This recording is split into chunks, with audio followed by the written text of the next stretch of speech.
방과 후 수칙, 뒤틀린 생존의 기록. 안녕 얘들아, 나 무영이야. 다들 학교에 물건 두고 와서 다시 가본 적 있지? 어제 내가 겪은 일은 단순한 건망증의 대가라고 하기엔 너무 가혹했어. 숙제를 깜빡하고 미술실에 두고 온 게 시작이었어. 오후 6시 30분. 해가 지평선 아래로 꺾이면서 학교 복도는 온통 타버린 피 같은 진한 주황색으로 물들었어. 낮에는 그렇게 활기차던 교실들이 마치 거대한 무덤처럼 조용하더라고. 4층 미술실 앞에 도착했을 때 난 문고리에 붙은 낡고 노란 종이 한 장을 발견했어. 누군가 급하게 휘갈겨 쓴 듯한 방과 후 안전수칙이었지. 난 그때까지만 해도 어떤 녀석이 이런 유치한 장난을 쳤지 하고 생각했어. 6시 이후 미술실 이용자들을 위한 안전수칙. 제1조 청각의 경계. 복도 끝에서 누군가 당신의 이름을 부르며 다가와도 절대 뒤를 돌아보지 마십시오. 우리 학교 선생님들은 퇴근할 때 학생의 이름을 부르지 않습니다. 제2조 리듬의 불일치. 본인의 발소리 외에 한 박자 늦은 두 번째 발소리가 들린다면 즉시 가장 가까운 교실로 들어가 문을 잠그고 숨을 죽이십시오. 그것이 지나갈 때까지 문틈을 절대 보지 마십시오.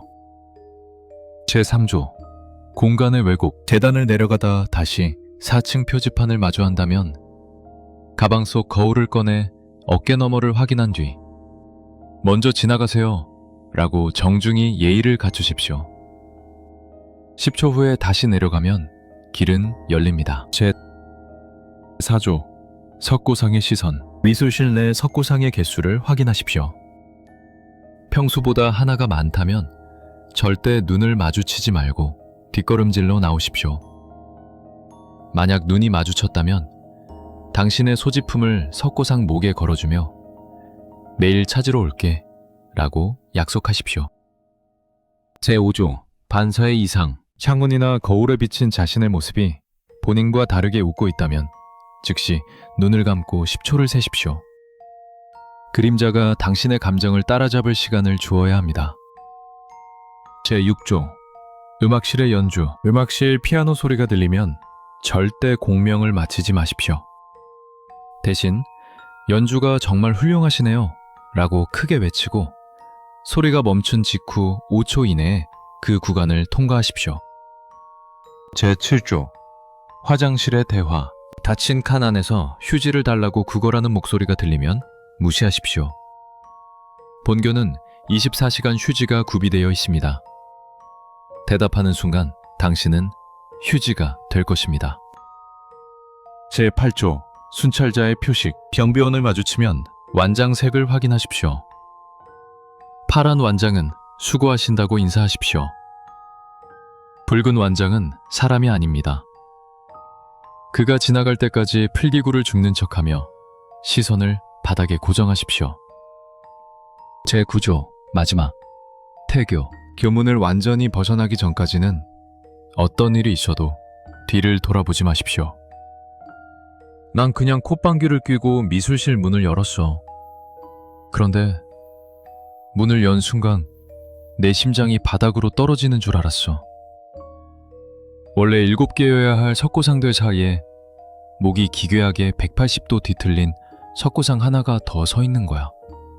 그리고 그 석고상의 눈동자가 나를 따라 움직였어. 난 본능적으로 수칙 4번을 떠올렸어. 눈을 피하며 뒷걸음질로 미술실을 빠져나왔지. 그런데 복도로 나오자마자 계단을 아무리 내려가도 계속 4층 표지판만 나타나는 거야. 공포 때문에 손이 덜덜 떨려서 거울을 꺼내려다 종이를 떨어뜨렸는데 그제야 종이 뒷면이 보이더라고. 거기엔 누군가 손톱으로 긁어쓴 듯한 붉은 글씨들이 빼곡했어. 그건 앞면의 수칙을 정면으로 부정하는 진짜 경고였지. 뒷면, 살고 싶다면 반드시 읽으시오. 경고 1. 이 학교는 지상 3층 건물입니다. 당신이 지금 4층에 있다면 그것은 지옥의 입구입니다.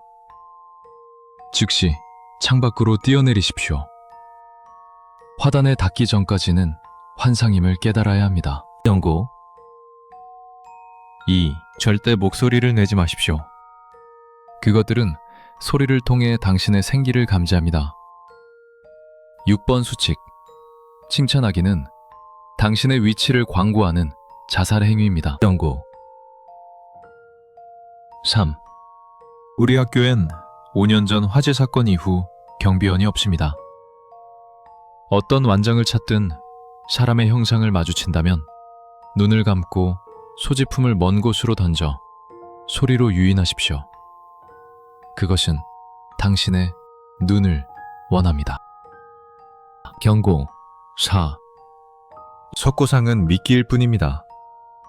중요한 것은 당신의 그림자입니다. 그림자가 2개라면 그건 당신의 발목을 노리는 귀신입니다. 신발을 벗어두고 맨발로 뛰십시오. 연고 업무는 이미 쇠사슬로 폐쇄되었습니다. 뒤를 돌아보지 말라는 9번 수칙은 당신을 막다른 길로 몰아넣기 위한 거짓말입니다. 본관 건물이 안 보일 때 딱 한 번 뒤를 돌아 그것의 위치를 확인하고 담장을 넘으십시오. 머릿속이 타버릴 것 같았어.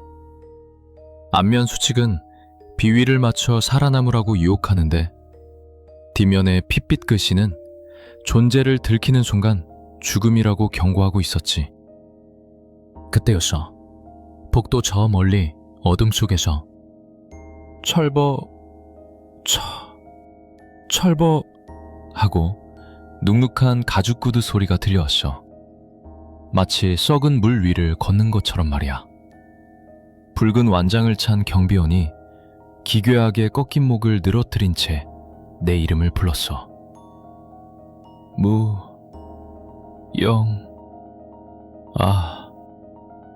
그건 사람의 목소리가 아니었어. 칠판을 손톱으로 긁는 듯한 기분 나쁜 쇳소리였지. 동시에 음악실에선 피아노 선율이 광기 어린 속도로 쏟아졌어. 건반을 두드리는 게 아니라 마치 누군가의 뼈를 부수는 것 같은 둔탁하고 빠른 소리. 난 선택해야만 했어. 죽느냐 아니면 미치느냐. 난 떨리는 손으로 가심에 달린 이름표를 뜯어냈어. 손톱이 뒤집힐 정도로 세게. 그리고 그걸 음악실 문 안쪽 그 깊은 어둠을 향해 온 힘을 다해 던졌지. 선생님, 연주가 너무 아름다워요. 여기 제 이름표를 드릴게요. 내 비명이 복도에 울려 퍼지는 순간 경비원의 고개가 획 하고 음악실로 돌아갔어. 놈의 눈동자가 없는 하얀 안구가 이름표를 쫓는 그 0.1초의 틈. 난 뒷면 수칙대로 내 입을 으스러져라 틀어막고 숨을 참았어. 폐가 터질 것 같고 심장이 입 밖으로 튀어나올 것 같았지만 단 한마디의 신음도 내뱉지 않고 반대편 계단으로 미친 듯이 질주했어. 앞면의 재물과 뒷면의 침묵을 섞어 놈들의 감각을 교란시킨 거야. 하지만 계단 표지판은 여전히 4층이었어. 계단 칸칸마다 고인 어둠이 내 발목을 잡는 기분이었지. 가로등 불빛 아래 내 그림자를 본 순간 난 비명을 지를 뻔했어.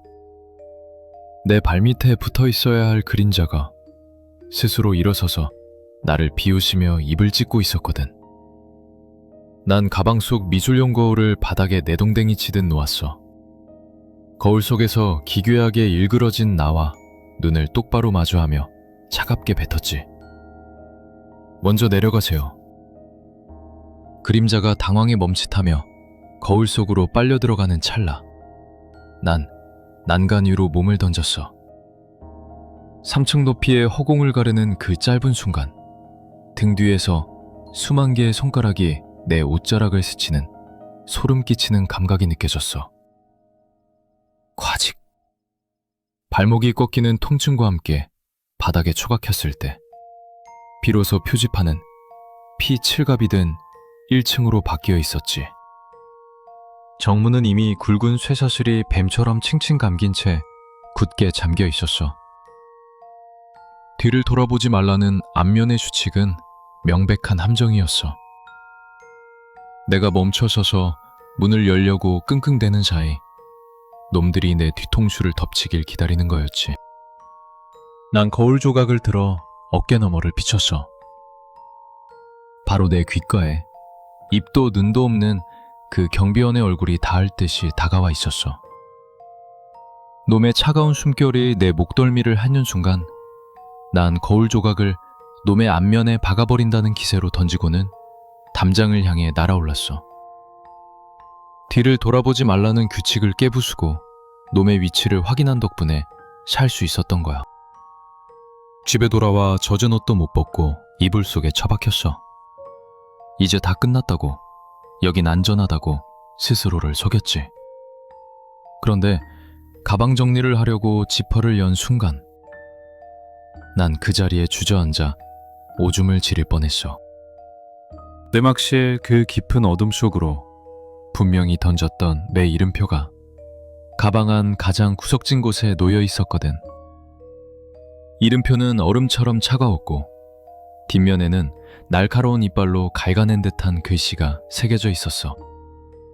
수칙을 참 똑똑하게 지켰구나, 무영아. 하지만 선물은 돌려줄게.